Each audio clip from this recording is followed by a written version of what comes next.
Welcome friends, मेरा नाम है वजाद खान और आप देख रहे हैं चैनल प्रोफेशनल एड्यू हब। आज का जो टॉपिक है थंबनेल में और आपने टाइटल ऑफ वीडियोस पे देख ही लिया होगा कि ITR-1 को इजी वे में कैसे फाइल किया जाएगा। ठीक है, तो आज पूरा प्रोसेस लाइव दिखाया जाएगा। किसी एक क्लाइंट की मैंने आईडी पासवर्ड ले लिया है और उसी क्लाइंट का मैं आज आपको पूरा का पूरा ITR फॉर्म भरना सिखाऊंगा कि एक सैलरीड पर्सन या ITR-1 में एक सेल्फ ऑक्युपाइड जो था, आपका हाउस प्रॉपर्टी से भी अगर इनकम आती है, एक हाउस प्रॉपर्टी से अगर इनकम आती है या अदर सोर्स से इनकम आती है, जो मैंने पहली वीडियो में बताया हुआ है आपको, वो सारी इनकम ITR-1 में कैसे डाली जाएंगी और कैसे ITR फॉर्म को सबमिट किया जाएगा, ये सारी चीजें हम आज इसी वीडियो में सीखेंगे। ठीक है, तो सबसे पहले आपको कौन सी वेबसाइट पे जाना है? उसी वेबसाइट पे जाना है आपको जिस वेबसाइट पे आपने रजिस्टर्ड किया था अपने आप को। अगर किसी ने रजिस्ट्रेशन वाली वीडियो नहीं देखी है, मैं लिंक आई बटन में डाल दूंगा और उससे पहले जो वीडियो थी जिसमें ITR का फुल फ्लैश डिस्क्रिप्शन है, मैं भी आई आई बटन में डाल दूंगा उसको और डिस्क्रिप्शन में भी डाल दूंगा। आप उसको जाके जरूर देखें, तब जाके आपको ये वाली वीडियो ज्यादा रिलेट करेगा और आपको ज्यादा से ज्यादा नॉलेज इस ITR के लिए आएगी। ठीक है, तो आपको उसी वेबसाइट पे जाना है। कौन सी मैंने बताई थी? ई फाइलिंग आपको लिखना है बस। और आपका सबसे पहला ही लिंक आएगा इनकम टैक्स रिटर्न इंडिया ई फाइलिंग, और इसी पे आपको क्लिक करके आपको होम पेज पे आ जाना है। ठीक है, और होम पेज पे आते ही आपको मैंने बताया था पिछली वीडियो में, रजिस्टर्ड करना हो तो यहाँ से और लॉगिन करना हो तो यहाँ से। तो लॉगिन पे क्लिक करेंगे और यहाँ पे हम डालेंगे अपने यूजर आईडी और पासवर्ड। ठीक है, तो यूजर आईडी और पासवर्ड आप लोग अपना लेके बैठेंगे जब भी आप ये करेंगे। ये मैंने आईडी पासवर्ड और कैप्चा डाल दिया है और लॉगिन करते हैं और आगे चलते हैं। ठीक है, ये मेरा एक फॉर्म आ गया और ये मेरा इंटरफेस आ गया है होम मतलब डैशबोर्ड का। मुझे कहाँ जाना है? Filing of income tax return, और जैसे ही मैं क्लिक करूंगा और ये इंटरफेस आएगा क्लिक करते ही। और क्लिक करते ही अब मुझे बताना है कि आप कौन से ईयर का क्या कर रहे हो, रिटर्न फाइल कर रहे हो। तो ध्यान से सुनना, यहाँ पे असेसमेंट ईयर पूछ रहा है। मैंने पिछली वीडियो में बताया था कि असेसमेंट ईयर और प्रीवियस ईयर क्या होता है। ठीक है, प्रीवियस ईयर बोलो या फाइनेंशियल ईयर बोलो इक्वल है, लेकिन असेसमेंट ईयर उससे अलग होता है। जिस ईयर इनकम कमाई वो आपका प्रीवियस या फाइनेंशियल ईयर, और जिस ईयर में बैठ के रिटर्न फाइल करूंगा वो मेरा असेसमेंट ईयर। तो ये जो ईयर चल रहा है 2020 से अगले मार्च में 2021 में खत्म होगा, तो मैं यहाँ पे असेसमेंट ईयर लूंगा 2021। ठीक है, और ITR कौन सी भर रहा हूँ वो बतानी है। तो सैलरी के लिए आपको मैंने बताया था 50 लाख तक, और बहुत सारी लिमिट मैंने बताई थी पिछली वीडियो में।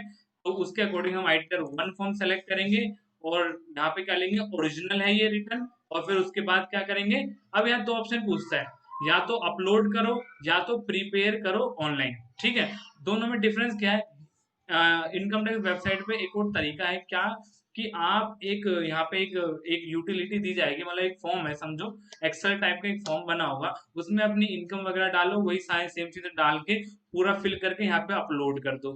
लेकिन मैं अपने पर्सनल एक्सपीरियंस से बताऊं, ITR-1 आपको सिर्फ और सिर्फ ऑनलाइन ही भरना, काफी अच्छा वे में आपको समझ भी आएगा और आप जल्दी से इसको खत्म भी कर सकते हो।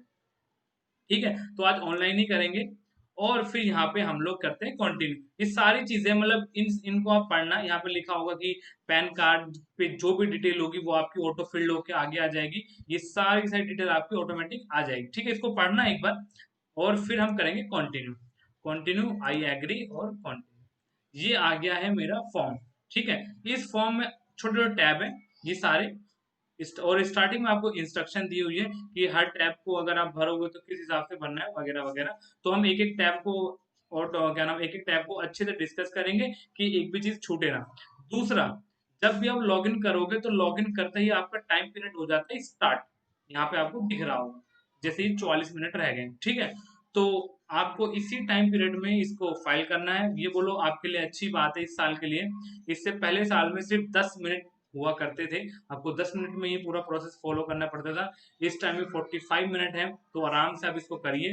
दूसरा, यहाँ पे एक बीच में लिखा हुआ सेव ड्राफ्ट, जब भी आपको डिटेल डालो तो ना यहाँ पे सेव ड्राफ्ट कर दो। मान लो किसी भी तरीके से या किसी भी वजह से आपका क्या हो गया, ये PC बंद हो गया, नेट बंद हो गया या कुछ भी हो गया, तो आप सेव ड्राफ्ट करते रहोगे तो जितनी आपने डिटेल डाल के सेव ड्राफ्ट किया है वो बाय डिफॉल्ट इसमें सेव रहेगा। आपको फिर दोबारा फाइल करने की जरूरत नहीं है, दोबारा डिटेल डालने की जरूरत नहीं है। तो जैसे जैसे डिटेल डालो सेव ड्राफ्ट करते रहो, जैसे जैसे डिटेल डालो वैसे वैसे आप सेव ड्राफ्ट करते रहो। ठीक है। अब यहाँ पे जाने से पहले मैं पहले आपको फॉर्म 16 बता देता हूँ कि फॉर्म 16 के अकॉर्डिंग ही इसमें क्या करनी है आपको, रिटर्न की डिटेल्स डालनी है। देखो फॉर्म 16 क्या होता है, मैं आपको ब्रीफ बता देता हूँ कि आपका एम्प्लॉयर आपका हर महीने आपकी सैलरी पे टीडीएस काटता है, समझ लो टैक्स काटता है, ठीक है। और वो टैक्स को गवर्नमेंट को जमा कराता होगा। जमा कराने के बाद आपको मई या जून में आपको एक एनुअल टीडीएस फॉर्म दे देता है कि आपका साल में कितना टीडीएस हमने काटा और गवर्नमेंट को डिपॉजिट करा दिया, ठीक है। तो उसमें हमारा जो टीडीएस होगा और इनकम भी लिखी होगी कि इस इनकम पे इतना कटा, इस इनकम पे इतना कटा, ठीक है। तो वो फॉर्म आपको मिल जाएगा और उसी फॉर्म के अकॉर्डिंग आपको क्या करना है, इस पूरे प्रोसेस में वो डिटेल डालनी है। तो लेकिन आपको वो फॉर्म 16 को आपको अपने पोर्टल में 26AS फॉर्म नंबर होता है, उससे मैच करना होता है कि वो मैच हो। और वो देखना कैसे, मैं आपको बता रहा हूँ। जैसे मैंने यहाँ पे फॉर्म 16 तो यहाँ ओपन कर रखा है, ठीक है। और मैं यहाँ पे आपको बता देता हूँ कि आपको फॉर्म 26A यहाँ माई माई अकाउंट में जाके दिखेगा, यहाँ पे जाना है आपको और इसको करना है कंटिन्यू, और कंटिन्यू करके एग्री करना है, प्रोसीड करना है और क्लिक टू व्यू 26 ईयर्स यहाँ पे कर दिया। असेसमेंट ईयर ले लीजिए, आपका 2021 है और यहाँ पे आपका मैं यही देखना चाहता हूँ तो HTML लिया और क्लिक किया। तो यहाँ पे आपकी सारी की सारी डिटेल आएगी। अभी सिर्फ एक में डिटेल आ रही है कि इतनी आपकी सैलरी है और उस पे आपका टीडीएस कटा है, ये आप देख सकते हैं आप, ठीक है। आप इस प्लस पे क्लिक करोगे तो ये देखो ये मंथ वाइज आ गया कि आपने इतनी इतनी सैलरी ली और आपका इतना इतना इतना इतना टैक्स कटा है पूरा, ठीक है। ये आपको पूरा दिखा देगा, माइनस कर दोगे तो वापस आ जाएगा। तो ये आपका था इतनी सैलरी और इतनी सैलरी पे इतना इतना टीडीएस आपका कटा हो, ठीक है। यही वाला आज सारी डिटेल आपको यहाँ पे मैच होनी चाहिए। तो देखो मैं सिर्फ अभी टैक्स का बता रहा हूँ, ये आप देख सकते हैं कि 19,105 का ही टैक्स कटा हुआ है और यहाँ पे भी मैंने ऑनलाइन बताया 19,105 का ही टीडीएस कटा हुआ है और गवर्नमेंट के पास डिपॉजिट है। तो आपको ये वेरिफिकेशन करना बहुत जरूरी है।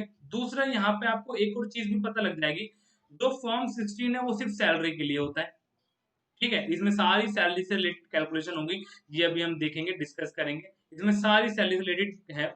लेकिन जो ये आपका फॉर्म 26 AS है, यहाँ पे सैलरी का तो टीडीएस शो करेगा करेगा अगर डिपॉजिट है, लेकिन इसके अलावा भी बहुत सारे टीडीएस टीडीएस दिखा सकते हैं। लाइक आपने बैंक में पैसा डाल रखा है, उस पर इंटरेस्ट आया है, मान लो उस इंटरेस्ट पे भी टीडीएस कटा हो किसी रीजन से। मान लो आपने एफडी करा रखी हो, एफडी पे आपको एनुअल इंटरेस्ट मिला हो, उस पे भी आपका क्या क्या हो सकता है, टीडीएस कट सकता है। तो वो सारी चीजें, मान लो आपकी अदर इनकम यहाँ पे रेंट वगैरह पे आपका टीडीएस वगैरह कटा हो, वो भी आएगा। मतलब हर चीज जितनी भी इनकम होगी आपके 26 एज में शो करेगी। लेकिन फॉर्म 16 में आपका सिर्फ सैलरी से रिलेटेड आएगा, ठीक है। तो आप यहाँ पे पहले क्रॉस चेक करेंगे कि आपका फॉर्म 16 में जो सैलरी का पार्ट है डिडक्शन का और 26 एज में वो मैच है कि नहीं। अगर मैच नहीं है तो गड़बड़ वाली बात है।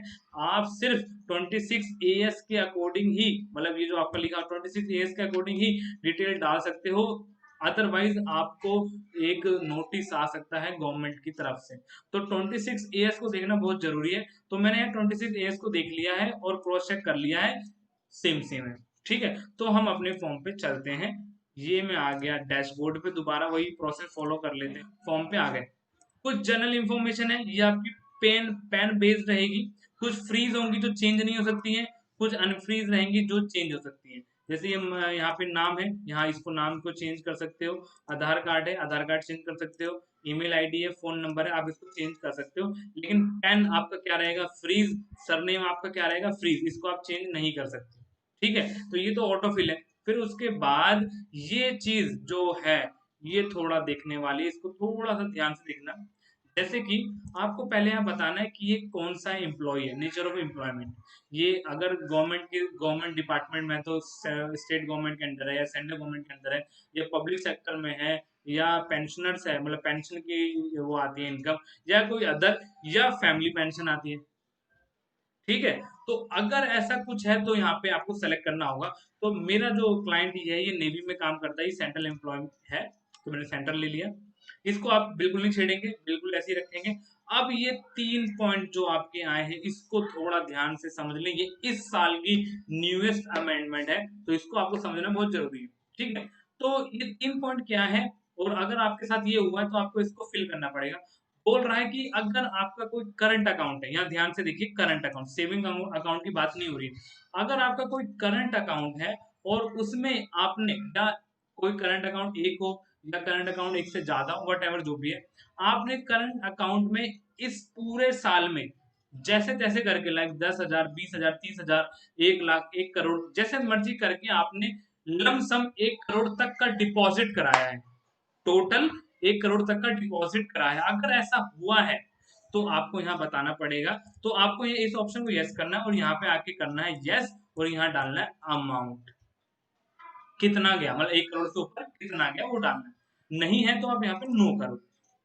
दूसरा बोल रहा है कि अगर आप फॉरेन ट्रैवल करने गए थे उस साल, देखो ये उस साल की बात हो रही है जिस साल उसने इनकम कमाई, ठीक है। असेसमेंट ईयर और प्रीवियस ईयर में पहले ही बता चुका हूँ, प्रीवियस ईयर में इसने इनकम कमाई होगी और उसी साल की बात हो रही है, उसी साल इसने 1 करोड़ तक का अमाउंट डिपॉजिट करा दिया। अगर हाँ है तो यस करके अमाउंट डालो कितना। और फिर उसके बाद दूसरा पॉइंट है, अगर कोई फॉरेन ट्रैवल पे गया है, मतलब बाहर घूमने गया है, और उस पे जो खर्चा था, मतलब जो भी आने जाने में खर्चा, वो 2 लाख से अबव है, 2 लाख से ज्यादा है, तो इसको करेंगे यस और बताएंगे कितना। ठीक है, अभी मैं नो कर रहा हूँ। और लास्ट है आपका इलेक्ट्रिसिटी एक्सपेंस, जो इलेक्ट्रिसिटी बिल है उसका खर्चा 1 लाख से ऊपर गया है इस साल, तो इस साल मतलब जिस साल उसने इनकम कमाई। तो इन तीनों में से कोई भी अगर है तो यस करके अमाउंट डालोगे। अगर इन तीनों में से कुछ नहीं है, सेलेक्ट करके छोड़ दो, या इधर नो करो छोड़ दो और कर लो सेव। मैंने आपको बताया था हर डिटेल डाल के आपको क्या करना है, सेव ड्राफ्ट करना है। आगे चल लेते हैं, यहाँ से भी चल लेते हैं या यहाँ से भी आ जाते हैं। ठीक है, आगे यही आपका क्या है, कंप्यूटेशन ऑफ इनकम टैक्स। ठीक है, अब यहाँ पे आपको देखो बाय डिफॉल्ट, ये इनकम टैक्स की काफी अच्छी बात है कि आपका ना बाय डिफॉल्ट अमाउंट आ जाता है। ठीक है, तो आप इसको एक बार क्रॉस चेक कर लीजिएगा कि ये आपके फॉर्म 16 से मैच हो रहा है कि नहीं। तो मैं एक बार फॉर्म 16 ओपन कर लेता हूँ। ये रहा फॉर्म 16 पे आ रहा है 7/10/989 989, तो ये आ गया 7/10/989। ठीक है, तो ये अमाउंट आ रहा है। अगर मान लो आपका चेंज है, मान लो थोड़ा सा अलग था, तो आप यहाँ पे चेंज भी कर सकते हो, आप जैसे मर्जी डालना चाहो ऑल्टर हो सकता है आपका। ठीक है, फिर उसके बाद ये अमाउंट डाल दिया। फिर उसके बाद अगर आपके कोई एग्जेम्प्ट अलाउंस है, ठीक है, अलाउंस इनकम टैक्स के अकॉर्डिंग आपको कुछ सैलरी पे कुछ अलाउंसेस मिलते हैं, और उस अलाउंस में अगर आपको कोई एग्जेम्पशन मिली है, क्योंकि अलाउंस आपकी सैलरी का पार्ट है और सैलरी में से कुछ पार्ट एग्जेम्प्ट होता है अकॉर्डिंग टू अलाउंस, जो भी इंस्ट्रक्शन दी जाती है। ठीक है, तो ये सैलरी हेड में मतलब इनकम टैक्स लॉ में है कि अगर कोई अलाउंस एग्जेम्प्ट है तो कैसे, तो किस तरीके से। तो इसका अलाउंस एग्जेम्प्ट है, मैं आपको दिखा सकता हूँ। तो यहाँ पे आप देखेंगे नीचे, तो इसका ये अलाउंस क्या है, एग्जेम्प्ट है इतना और इतना, तो टोटल हो गया 28,267। तो इस अमाउंट को आपको एग्जेम्प्ट में डालना है। दूसरा यहाँ पे लिस्ट ऑफ अलाउंस थोड़े कम ही होते हैं, और अगर मान लो इसमें नहीं आता तो इसमें जाएगा एनी अदर्स में। ठीक है, तो वो जो आपके अलाउंस है, यहाँ पे एक लिखा हुआ केएमए और दूसरा लिखा हुआ टीए डीए एलटीसी आउटफिट वगैरह वाला। ठीक है, तो यहाँ पे सब मिक्स है। तो मैं क्या करता हूँ, यहाँ पे जाके अदर्स ले लेता हूँ और अदर्स में जाके सीधा अमाउंट डाल देता हूँ। कितना है मेरा, 28,267। तो मैं यहाँ डाल देता हूँ 28,267 का अलाउंस एग्जेम्प्ट हो गया। तो देखो एग्जेम्प्ट होते देखो सैलरी हो गई कम, आपने अगर देखा हो कि ये इसमें से माइनस हो गया और ये बाकी आ गया। और आप इसको सेव ड्राफ्ट करते रहिए, ताकि अगर कोई इशू होता है तो आप इसको यहीं से ही वापस पाएंगे जब आप लॉग इन करेंगे। ठीक है, फिर उसके बाद डिडक्शन वगैरह देखो ऑटोमेटिक आती है। ये आपकी एक स्टैंडर्ड डिडक्शन है जो सेक्शन 16 में है, अकॉर्डिंग टू लॉ आपको 50,000 की छूट मिलती है। तो देखिए 6,82 बचा था, वो माइनस करके 50,000 गया तो 6,32 बचा होगा। ठीक है, कैलकुलेशन ऑटोमेटिक होगी, कोई दिक्कत वाली बात नहीं।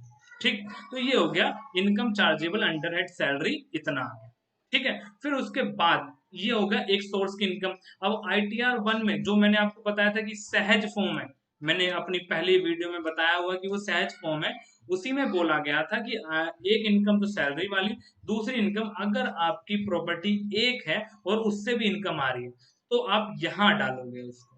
ठीक है, तो यहाँ पे कैसे, अगर आपको रेंट रिसीव होता है, जैसे यहाँ पे आप बताओगे कि वो सेल्फ ऑक्यूपाइड है। सेल्फ ऑक्यूपाइड मतलब कि वो मैंने अपने यूज के लिए ले रखी है। लेट आउट मतलब कि हमने किराए पे दे रखी है। अगर दोनों में से कोई भी है सेलेक्ट करोगे, लाइक यहाँ पे कुछ भी, फिर यहाँ पे अगर रेंट वगैरह आया है, अगर मैं लेट आउट दिखाऊंगा तो इसका मतलब किराए पे दे रखा है, किराया यहाँ डालूंगा, बाकी सारी डिटेल मैं यहाँ पे डालूंगा। ठीक है, जैसे यहाँ पे 30% की छूट मिलेगी उन टोटल अमाउंट पे, जैसे मैं यहाँ डाल देता हूँ, मान लो 2 लाख रुपए का टैक्स मिला है, तो देखो 60,000 रुपए की छूट मिल गई, तो एक 40 बचा है। ये मैं आपको ऐसी डेमो के लिए दिखा रहा हूँ, मैं ऐसी कोई इनकम है नहीं इनकी। ठीक है, तो 2 लाख रुपए की यहाँ पे इनकम डाली मैंने, और 2 लाख रुपए में सीधा 30% छूट मिल गई। दूसरा यहाँ पे interest payable on borrowed capital, मान लो उस प्रॉपर्टी को बनाने में या उस प्रॉपर्टी को एक्वायर करने में आपने कोई लोन लिया था, उस लोन पे जा रहा है, लोन पे जा रही किस्त हर महीने या एवरी ईयर, तो उस किस्त में मैं आपको क्लियर कर देता हूँ, एक किस्त में आपका थोड़ा सा इंटरेस्ट का अमाउंट भी होता है और थोड़ा सा आपका लोन का अमाउंट भी होता है, जो इंस्टॉलमेंट में जाता रहता है।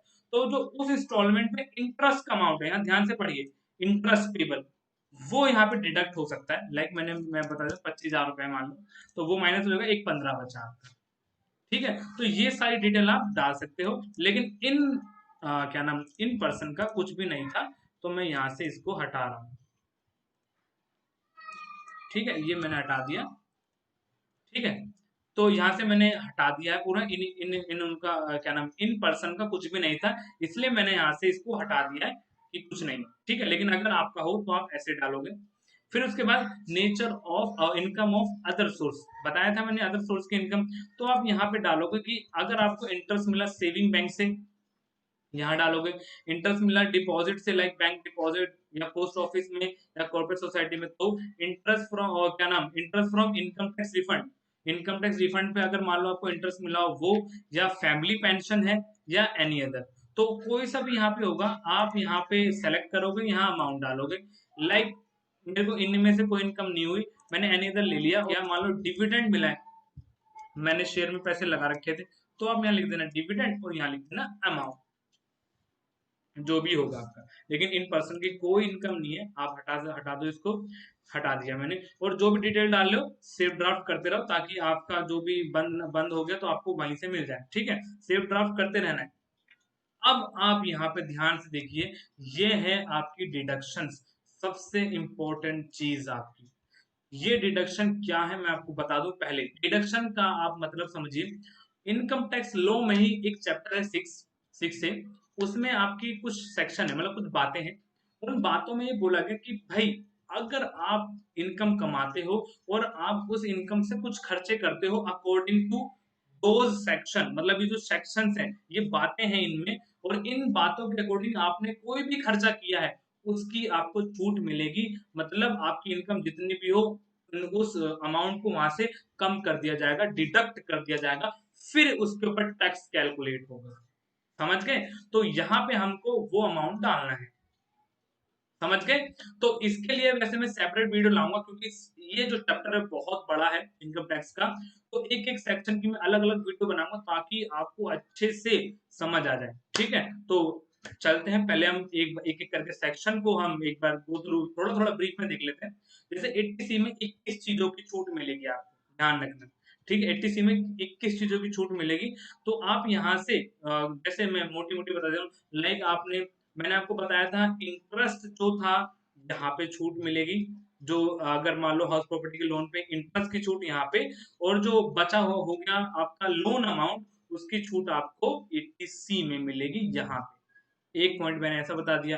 पीएफ में कंट्रीब्यूट कर रखा उसकी छूट मिलेगी, एलआईसी ले रखा है उसकी छूट मिलेगी, और कोई अगर इक्विटी शेयर में पैसा इन्वेस्ट कर रखा है, डिवेंचर में इन्वेस्ट कर रखा है, तो उसकी छूट मिलेगी। तो ऐसे करके 21 चीजें, सुकन्या योजना, मान लो आपके बच्चे हैं और कोई लड़की, आपने वो योजना ले रखी है और उसमें आप पैसा डिपॉजिट कर रहे हो, तो जितना भी आप डिपॉजिट करोगे उसकी डिडक्शन मिलेगी, बट अप टू 1.5 लाख। ध्यान रखना, 1.5 लाख का मतलब क्या है यहाँ पे, कि मान लो मेरा खर्चा उस सेक्शन के अकॉर्डिंग जा रहा है 1,60,000 रुपए, और मैंने डाल दिया, लेकिन ये सेक्शन सिर्फ 1.5 लाख तक ही एक्सेप्ट करेगा, आप यहाँ पे देख सकते हो। ठीक है, तो आपको अपने अकॉर्डिंग, फॉर्म के अकॉर्डिंग ही डालना है, लेकिन मैं आपको सिर्फ बता रहा हूँ कि इसकी लिमिट सिर्फ 1.5 लाख है, चाहे जितना मर्जी खर्चा हो। तो एक बार जरा हम इनकी डिडक्शन देख लेते हैं। इनकी डिडक्शन थी ये रही, 1,01,576, तो मैं यहाँ डाल देता हूँ 1,01,576। तो ये पूरी मिल जाएगी डिडक्शन इनको, ठीक है। फिर यहाँ पे 80CCC payment in respect of pension fund, 80CCD1 contribution pension scheme of central government, फिर 80CCDB IB contribution pension scheme of, मतलब इनमें अलग अलग बातें हैं अलग अलग सेक्शन की, जिन पे मैं वीडियो लाऊंगा। दूसरा, ये इतने आपके यूज में भी नहीं आएंगे, लेकिन एक है आपका 80D, ये आपका लाइफ में यूज आ सकता है, तो इसकी हम ब्रीफ में बात कर लेते हैं। इसमें क्या है, अगर आप वैसे भी देखो कोविड की वजह से बहुत ज्यादा महामारी फैली पड़ी है, ठीक है। तो आप लोग आजकल कुछ ना कुछ करके हेल्थ इंश्योरेंस वगैरह करवा रहे हो, ताकि आगे जाके हम लोगों को कोई भी दिक्कत हो तो उस इंश्योरेंस के बल पे हम इंश्योरेंस क्लेम लेके अपने आप को सेफ रखें। सही बात है कि नहीं? तो वो जो आप खर्चा करोगे हेल्थ इंश्योरेंस पे या अपनी हेल्थ पे, उसकी डिडक्शन आपको 80D में मिलेगी। बट यहाँ ध्यान से देखो, यहाँ लिखा हो please fill 80D schedule this field auto field, मतलब ये जो फील्ड है ऑटो पॉपुलेट होके आएगी आपकी, आपको शेड्यूल बनना है। शेड्यूल का है, मैं आपको दिखा देता हूँ, ये रहा आपका शेड्यूल 80D, दिख रहा है? यहाँ पे क्लिक करेंगे, यहाँ पे आपको अलग से डालना पड़ेगा। इस साल से पहले ये वहीं पे ही डाला जाता था, बट इसमें बहुत सारी चीजें हैं, आप देख सकते हो बहुत बड़ी चीजें हैं इसमें, तो इसलिए इसको अलग करते हैं कि यहाँ आप अलग से डालो। तो ध्यान से देखो, मैं ऐसी एग्जांपल ले रहा हूँ, वैसे इनका कोई खर्चा नहीं है ऐसा, लेकिन मैं आपको बताऊंगा। बोल रहा है वेदर यू और any of your family member excluding parents, parents को हटा के अगर कोई सीनियर सिटीजन है तो बता दो हाँ या ना, ठीक है। अगर है हाँ तो यस, ना तो नो। मैंने कर दिया नो, तो नो कर दिया। तो अगर हेल्थ इंश्योरेंस पे जितना खर्चा हो रहा है आप यहाँ बता दो, लाइक मैं यहाँ पे 15,000 रुपए ले लेता हूँ। और प्रिवेंटिव हेल्थ चेकअप का तो गवर्नमेंट आपको 5,000 की छूट देती देती है, ठीक है।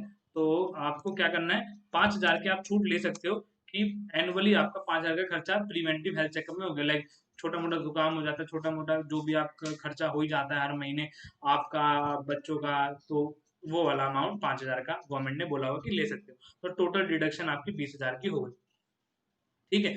अब देखो यहाँ पे पेरेंट्स को हटा के था, यहाँ पे पेरेंट्स को इंक्लूड है, मतलब पेरेंट्स के लिए whether any one of your parents is a senior citizen, यहाँ पे एक्सक्लूडिंग था, फिर बोला सीनियर सिटीजन है कि नहीं। अब यहाँ पे बोला कि पेरेंट्स आपके सीनियर सिटीजन है तो बता दो, तो मैंने कर दिया यस, और यस कर दिया तो नीचे के 3 ऑप्शन हाईलाइट होंगे। अगर मैं करूंगा नो तो आपके ऊपर के 2 ऑप्शन हाईलाइट होंगे। ध्यान रखना, क्योंकि इनकी अलग अलग लिमिट है, और ये मैं अलग वीडियो में कवर करूंगा कि जब आपके सीनियर सिटीजन हो तो आपकी कितनी डिडक्शन मिलेगी इस सेक्शन में, अगर नहीं हो तो कितनी, ठीक है। तो अभी मैं एग्जांपल, मैं इसको अभी हटाऊंगा, अभी मैं सिर्फ दिखा रहा हूँ। इसको मैंने कर दिया नो कि कुछ कोई नहीं है, और इसको मैंने कर दिया सेव, ठीक है। सेव करने के बाद ध्यान से देखो, कंप्यूटेशन में जैसे ही आया आपको 80D में अमाउंट मिलेगा ऑटोमेटिक फील्ड होके, ये आप देख सकते हो, ठीक है। तो वहां पे आप जैसी अमाउंट डालोगे यहाँ पे ऑटोमेटिक आपका आ जाएगा, बट उनका वहां पे कुछ नहीं है। तो आप यहाँ नो करोगे और यहाँ 0, और 5,000 का आप ले सकते हो, और यहाँ नो करोगे और 0, ठीक है। सब में 0 0 0, और इसको सेव ड्राफ्ट करके आप आगे आ जाओ, तो आप 5,000 की डिडक्शन ले सकते हो। इस पे कोई भी आपकी कार्यवाही नहीं होगी, मैं आपको बता रहा हूँ, क्योंकि 5,000 की छूट हर किसी को दी जाती है, ठीक है। तो 5,000 की छूट मैंने यहाँ डाल दी है। फिर उसके बाद 80DD maintenance including medical treatment dependent, अब ये जो चीजें हैं ये आपकी शायद ही कभी लाइफ में हो खर्चा, कि मान लो कोई आपके घर में है जो आप पे डिपेंडेंट है और वो डिसेबल है, ठीक है। तो डिसेबल है अगर आप, तो यहाँ पे आप अमाउंट डाल सकते हो ऐसा। तो ये बहुत ज्यादा मतलब नहीं आता, रेयर ऑफ रेयरेस्ट होगा, लेकिन ये यहाँ पे है। दूसरा, medical treatment of specified disease का, अब यहाँ पे स्पेसिफाइड डिसीज दे रखा है, लेकिन मैं बता दूं डिसीज के एग्जांपल आप खुद ही समझ जाओगे किसकी बात हो रही है। कैंसर, ब्लड कैंसर, ट्यूमर, ऐसी ऐसी बड़ी बड़ी बीमारियों का अगर आपने कोई इलाज करवाया है अपना पेरेंट्स वगैरह का, मतलब घर में किसी का भी, तो आप यहाँ पे ले सकते हो, ठीक है। अमाउंट आपका अलाउड है। तो इसके मतलब इन सारे सेक्शन की मैं सेपरेट वीडियो बनाऊंगा, अभी मैं सिर्फ ब्रीफली आपको बता रहा हूँ। अगर आपने क्या किया है, एजुकेशन लोन ले रखा है और उस लोन के आप ईएमआई चुकाते हो, और उस ईएमआई में आपका इंटरेस्ट जाता है, तो उस इंटरेस्ट की डिडक्शन आपको 80EE में मिलेगी, यहाँ पे 80E में मिलेगी आपको ये। फिर अगर आपने रेसिडेंशियल हाउस प्रॉपर्टी ले रखी है तो आपको उसके इंटरेस्ट की यहाँ पे मिलेगी। ऐसे ही आपको ईईए में deduction in respect of interest and loan taken certain house property, ये भी आपका वही है, इंटरेस्ट की डिडक्शन। मतलब ये सारे सेक्शन आपके किसके लिए हैं, या तो एजुकेशन के लिए या तो रेसिडेंशियल हाउस प्रॉपर्टी के लिए। लेकिन यहाँ पे अलग अलग लिमिट से अलग अलग बातें हैं जो मैं आपको आगे आने वाली वीडियोस में कवर करूंगा, ठीक है। फिर उसके बाद एक 80G आता है, और ये पहले 80EB देख लेते हैं। ये आपका इस साल ऐड ऑन हुआ, पिछले साल अमेंडमेंट आई, ध्यान रखना। तो ये आपका क्या, अगर आप कोई इलेक्ट्रॉनिक व्हीकल लेते हो अपने लिए तो उसकी भी डिडक्शन मिल सकती है 80EB में, ये आपकी अमेंडमेंट, ठीक है। 80G पे चलते हैं। 80G पे आप देखोगे तो यहाँ पे ध्यान से देखो, 80G में आपको आ रहा है कि इसके लिए पहली बात तो आप शेड्यूल करो, और ये किसके लिए बना है, डोनेशन के लिए बना है, ठीक है। तो अगर आप कोई डोनेशन वगैरह करते हो तो आप 80G में जाके इसको फाइल करोगे कि क्या क्या आपने दिया है, ठीक है। तो देखो आपका यहाँ पे जो भी है आपका अकॉर्डिंग टू इनकम टैक्स ही आएगा। लेकिन मैं आपको एक तो बता ही सकता हूँ, अगर आप में से किसी लोगों ने, जब आपका लॉकडाउन लगा था, जब ये महामारी फैल रही थी, तो बहुत सारे लोगों ने पीएम केयर फंड में अपना अपना पैसा डाला था, ठीक है। किसी किसी के एम्प्लॉयर ने उनकी एम्प्लॉय की सैलरी से अपने आप ही काटा और डाला, किसी किसी ने अपनी मर्जी से डाला है, ठीक है। तो आप यहाँ पे उसको क्या कर सकते हो, डाल सकते हो, उसकी डिडक्शन आपको मिलेगी। बस थोड़ी थोड़ी चीजें आपको यहाँ पे लिखनी पड़ेगी, नेम ऑफ डोनी, एड्रेस डाल दो, सिटी एंड टाउन डाल दो, स्टेट कोड डाल दो, ठीक है। और फिर उसके बाद pin code, PAN of donee और अमाउंट डाल दो आप अपना, ठीक है। तो यहाँ पे ना अलग अलग लिमिट्स है, 100%, 50%, 100%, 50%। तो आप यहाँ पे अपने अकॉर्डिंग डालोगे, बट जब ये आपको तब डालना है जब आपको पक्की पक्की डिटेल हो, ये सारी चीजें आपके पास हो, ठीक है। ये सारी चीजें आपके पास होंगी तो ये आप डालोगे। दूसरा वही बात है, इनके ऊपर वीडियो अलग से लाऊंगा तो आपको ज्यादा समझ आएगा, ठीक है। देखिए यहाँ पे मैंने डिटेल्स डाल दी जितनी भी अवेलेबल थी, और यहाँ पे हम अमाउंट डाल देंगे, ठीक है। 1800 रुपये इन्होंने किए थे, सेव कर दिया है। तो अब आप यहाँ पे आके देखेंगे तो 80G में आपके 1800 रुपये ऑटोमेटिक आ चुके हैं, ठीक है। फिर उसके बाद आप देखेंगे 80G रेंट पेड का है, इसके लिए भी अलग बातें हैं कि कब इसमें डिडक्शन आएगी, आगे डिस्कस करेंगे जब अपकमिंग वीडियोस आएंगे। 80G है कि अगर आप डोनेशन देते हो साइंटिफिक रिसर्च या रूरल डेवलपमेंट के लिए तो आपको यहाँ पे डालना पड़ेगा। और देखो वही सेम चीज लिखी हुई है, इसके लिए अलग से शेड्यूल है, ये रहा, आप यहाँ पे जाके उस डिटेल को डालेंगे, ठीक है। फिर उसके बाद आप यहाँ पे सारी डिटेल फाइल करके देखेंगे, आपकी इनकम हो गई है कितनी, इतनी, और उस इनकम पे आपका टैक्स बनता है इतना, और आपको टैक्स देना है इतना, 18,000 रुपये समथिंग, ठीक है। लेकिन इनकी डिडक्शंस और भी हैं, जैसे इनका 80C में वो कवर नहीं हो पाया था, इनका 80C में 1,48,500 था, फॉर्म में नहीं आ पाया इनका एक खर्चा, तो हम लोग यहाँ पे 1,48,500 डालेंगे, ठीक है। और यहाँ पे इसको एक्सेप्ट कराएंगे। तो अब देखेंगे, अब देखो यहाँ पे क्या हुआ, देखो ये ऑटो पॉपुलेट सारा का सारा सिस्टम है, आप जैसे इनकम डालते हो ऑटोमेटिक कैलकुलेट होता है, ठीक है। सारी डिडक्शन डिडक्ट हो गई, इनकम बची आपकी 4,77,000, और 4,77,000 में इनका टैक्स बना इतना और छूट मिल गई इतनी, रिबेट। देखिए आपको बहुत अच्छा मौका था, मतलब बहुत अच्छा पॉइंट है ये, कि आपकी 5 लाख तक की इनकम पे कोई भी टैक्स नहीं लगता। ये क्यों हुआ, ये कैसे हुआ, ये हम आगे आने वाली वीडियो में कवर करेंगे जब हम कंप्यूटेशन को डिस्कस करेंगे, कि आप लोग अगर खुद कंप्यूट करना चाहते हैं पूरा तो कैसे होगा अकॉर्डिंग टू लॉ, क्योंकि ये लॉ के अकॉर्डिंग कंप्यूट हो रहा है। तो ये जीरो कैसे हो गया, पहले अमाउंट कैसे आया था, ये सारी चीजें आपकी, ठीक है। तो आपको क्या करना है, पूरा फॉर्म के अकॉर्डिंग डालना है। दूसरी डिडक्शंस आपको अपने क्लाइंट से पूछनी पड़ेंगी कि आपकी, मतलब ये सेक्शन आपके क्लियर होंगे तो आप डिडक्शंस वगैरह भी पूछोगे कि यहाँ पे डिडक्शन कितनी है, कैसी है, वगैरह वगैरह, ठीक है। तब आप डिटेल्स डालोगे, और यहाँ पे डिटेल्स डालते हैं आपका ऑटोमेटिक ऑटो पॉपुलेट हो गया, सेव ड्राफ्ट कर लीजिए। आगे चलते हैं, टैक्स डिटेल्स में ध्यान से देखना, आपका जितना भी टैक्स कटा होगा वो आएगा। जैसे यहाँ पे आपका इतना टैक्स कटा हुआ है, ये आपका ऑटोमेटिक आ गया, वही फॉर्म में दिखाया था, 26AS में दिखाया था, ये ऑटोमेटिक वहीं से आ गया है, ठीक है। फिर उसके बाद नीचे अगर आप कोई टैक्स पे करते हो, लाइक कोई आप एडवांस टैक्स पे करते हो या सेल्फ असेसमेंट टैक्स पे करते हो, तो आपका जो पेमेंट का अमाउंट आप जब भरोगे तो उसकी डिटेल्स यहाँ आपको डालनी पड़ती है। तो जब आप पेमेंट करोगे तो बीएसआर कोड वहां पे होगा, वो यहाँ डालोगे, डेट ऑफ डिपॉजिट डालोगे, सीरियल नंबर और अमाउंट। और बहुत सारे लोग इसको भूल ही जाते हैं, डालना, और फिर उनकी आईटीआर हो जाती है गलत और उनकी आईटीआर हो जाती है रिजेक्ट, क्योंकि आपने पेमेंट करके टैक्स की, आपने यहाँ डिटेल्स डाली नहीं। ठीक है, तो अभी तो इसको टैक्स पे करना नहीं, मैं आपको दिखा देता हूँ टैक्स पेड एंड वेरिफिकेशन। जब आप यहाँ आओगे तो यहाँ पे दिखाएगा तो आपका टैक्स अमाउंट डिपॉजिट हो रखा है, या तो एडवांस टैक्स का या सेल्फ असेसमेंट का या टीडीएस के रूप में या टीसीएस के रूप में, वो यहाँ पे आएगा टोटल, और पूरा टोटल होके यहाँ आ जाएगा। तो इसका एक ही में था, ये टोटल होके आ गया। इसको अमाउंट कुछ पे करना नहीं और सारा का सारा इसका रिफंड हो जाएगा 19,000 ठीक है, तो अब यहाँ पे हमने ये चीज डाल दी है। ठीक है, फिर आज के बाद हम डालेंगे बैंक डिटेल्स, और बैंक डिटेल्स में आपको बता रहा हूँ, मेक श्योर करना बैंक डिटेल आपकी वही हो जिस अकाउंट में आपकी सैलरी आई। ठीक है, तो ये मैंने डिटेल डाल दी है, बैंक का IFSC code, Axis bank automatic आ जाएगा, और आपका बैंक अकाउंट नंबर, और इसी अकाउंट में रिफंड मंगवाना है तो इसको टिक कर दिया। अगर आपके पास और भी कोई बैंक अकाउंट है तो आप यहाँ पे ऐड करके, जैसे यहाँ पे ऐड करके यहाँ पे डाल सकते हैं, लेकिन अभी मैं इसको डिलीट कर रहा हूँ। ठीक है, एक ही बैंक अकाउंट है, डाल दिया, ये ऑटोमेटिक यहाँ पे डिटेल्स मेंशन हो जाएंगी। अब आपको यहाँ पे बताना है कि मैं खुद आईटीआर फाइल कर रहा हूँ या रिप्रेजेंटेटिव के थ्रू, तो आप यहाँ पे सेल्फ लेंगे और यहाँ पे न्यू दिल्ली लिख देंगे, जहाँ पे आप इसको फाइल कर रहे हैं जिस जगह से। ठीक है, और सेव ड्राफ्ट कर दीजिए। अब एक चीज जो इस साल ये शेड्यूल आया, ये शेड्यूल क्या है, अभी तक हमने ये सारी चीजें डिस्कस कर ली हैं, और लेकिन हमने ये शेड्यूल डिस्कस नहीं किया। ये शेड्यूल क्या है, मैं यहाँ पे दिखाऊंगा आपको। कंप्यूटेशन ऑफ इनकम टैक्स में एक लाइन है जो मैंने लास्ट के लिए छोड़ी थी, आप इसको पढ़ोगे या मैं इसको बता देता हूँ ये क्या है। ये इस साल के लिए नई अमेंडमेंट है ड्यू टू कोविड।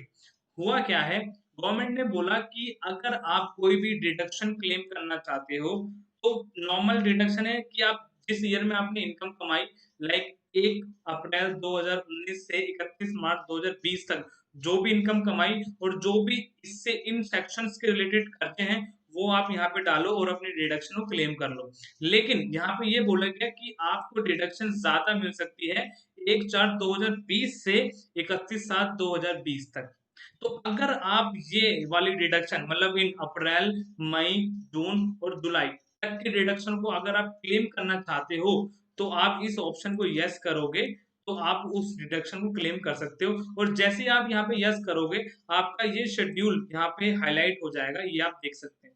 ठीक है, तो मैंने जो वहां डिडक्शन डाली थी वो 1 ईयर की थी, और अगर आप देखो यहाँ पे लिखा भी हुआ कि अगर आपकी वो वाली फाइनेंशियल ईयर 2019-20 की डिडक्शंस है तो आप यहाँ डालिए, और जो 1/4 से 31/7 तक की डिडक्शन है वो यहाँ पे डालिए।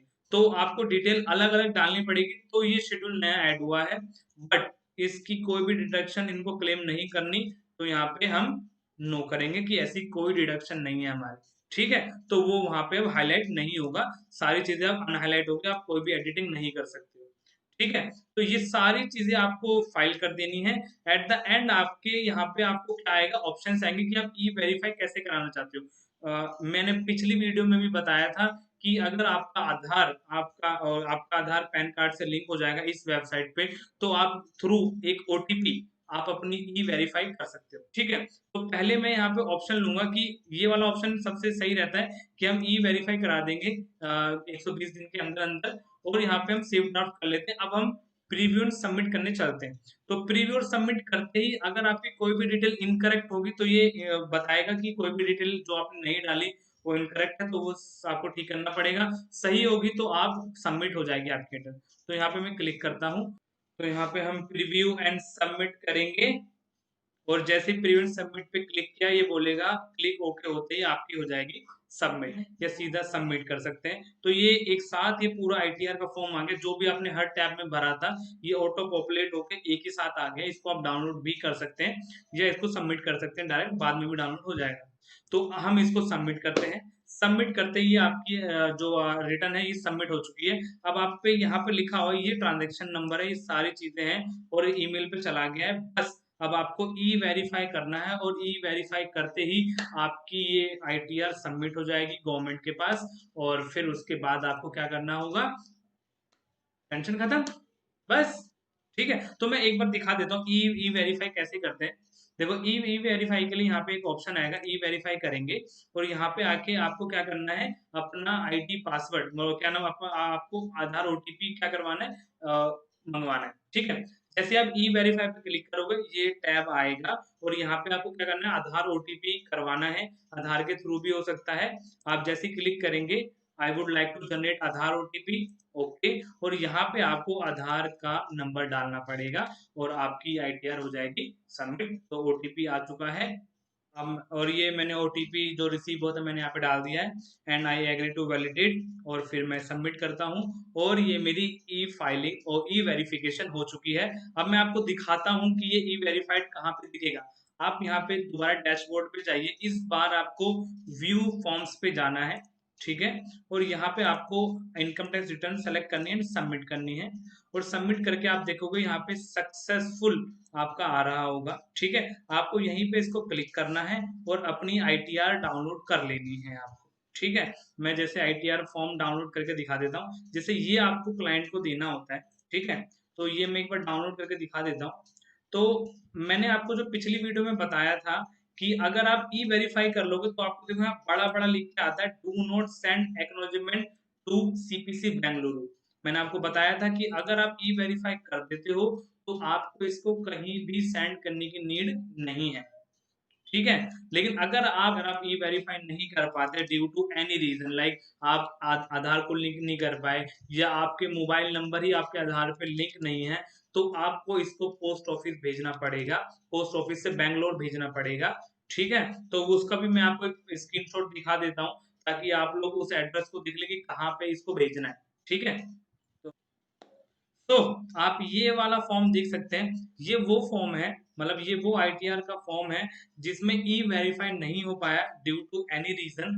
तो आपके पास एक लौता ऑप्शन ये है कि आप इसको क्या कर सकते हो, साइन करके आईटीआर 5 जो मैंने फॉर्म नंबर निकाला है, इस आईटीआर 5 को साइन करके आप इस एड्रेस पे पोस्ट कर सकते हो, इस एड्रेस पे, और या तो ऑर्डिनरी पोस्ट कर सकते हो या स्पीड पोस्ट कर सकते हो, ठीक है। लेकिन उस पर साइन कर देना, बहुत सारे लोग ऐसे होते हैं जो साइन करना भूल जाते हैं और फिर उनकी जो रिटर्न है वो रिजेक्ट हो जाती है, वापस उसी एड्रेस पे आ जाती है। तो साइन करके इसको स्पीड पोस्ट से या तो ऑर्डिनरी पोस्ट से कोई भी मेथड आप अपना सकते हैं और इसको पोस्ट कर दीजिए और आपकी रिटर्न हो जाएगी सबमिट, ठीक है। तो आई होप सो आपको मजा आया होगा इस वीडियो में। फुल फ्लैश वीडियो थी, वीडियो लंबी थी आई नो, लेकिन ये आपको बहुत सारी नॉलेज देगी और आपको साइड बाय साइड इनकम करने का एक सोर्स भी बताएगी, ठीक है। आप आईटीआर फाइल कर सकते करके आप आईटीआर अपनी साइड बाय साइड फाइल करके अपनी इनकम में थोड़ा और एडिशनल अमाउंट जोड़ सकते हैं और किसी को भी एडिशनल अमाउंट मना नहीं करेगा कोई भी, ठीक है। तो थैंक यू वेरी मच, हमारे चैनल को सब्सक्राइब करो, कमेंट्स करो ताकि हम भी बूस्टअप हो, और लाइक्स करो और अपने दोस्तों को शेयर करो ताकि वो लोग भी ऐसी नॉलेज आगे शेयर करें, ठीक है। Thank you very much.